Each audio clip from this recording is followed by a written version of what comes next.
وہ ساقط ہو جائے گا.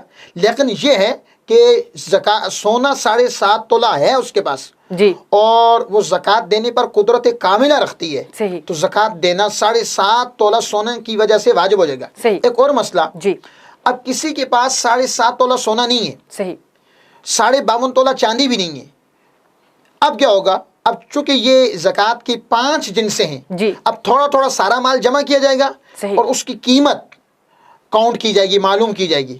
جب وہ ساری قیمت 52.5 تولے چاندی کی قیمت کو پہنچ رہی ہوئی، اس قیمت کو پہنچ رہی ہوئی جس کے ذریعے 52.5 تولے چاندی کو خریدا جا سکتا ہے، تو فقہاء اسلام نے فرمایا صحیح، ایسے شخص پر بھی زکوٰۃ واجب ہوگی. صحیح. ہمارے یہاں المیہ یہ ہے کہ اب گھر میں زکوٰۃ بن رہی ہوتی ہے تو گھر کے کہتے ہیں بھائی سرپرست ادا کر دے. صحیح، اب ہوتا یہ کہ جو بالغ افراد ہیں اگر وہ صاحب نصاب ہیں اور شرائط سب کی سب پائی جا رہی ہیں تو ہر ایک میں الگ الگ سے زکوٰۃ فرض ہوگی جس میں شرائط پائی جا رہی ہیں. لیکن ہوتا یہ کہ وہ کہتے ہیں ابا جان زکوٰۃ ادا کر دیں، بس ادا ہوگی، ابا جان قربانی ادا کر دیں، سب کی طرف سے قربانی ہوگی. حالانکہ اس طرح بھی بس اوقات ہوتا ہے کہ ابا جان پہ تو نہ زکوٰۃ بن رہی ہوتی ہے اور نہ ہی قربانی لازم ہو رہی ہوتی ہے، نہ ہی صدقہ فطر لازم ہو رہا ہوتا ہے.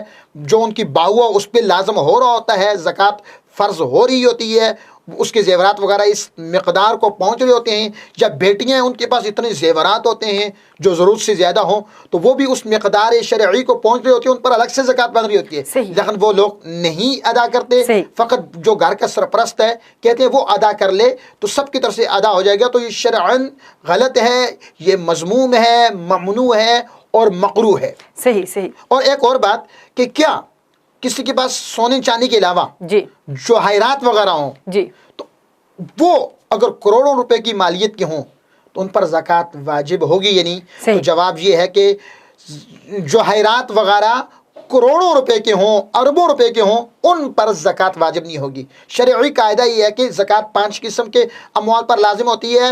پہلا سونا، دوسری چاندی، تیسرا مال روپے وغیرہ، چوتھا مال تجارت ہے اور پانچواں جو ہے وہ ہے جانور وغیرہ.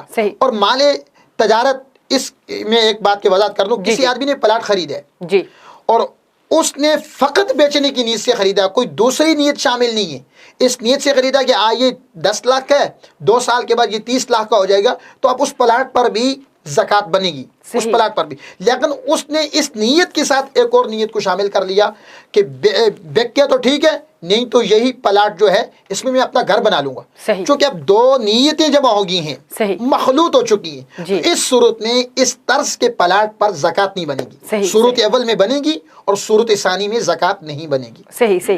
علامہ صاحب بتائیے گا مصارفین زکوٰۃ کون ہے؟ قرآن مجید فرقان حمید نے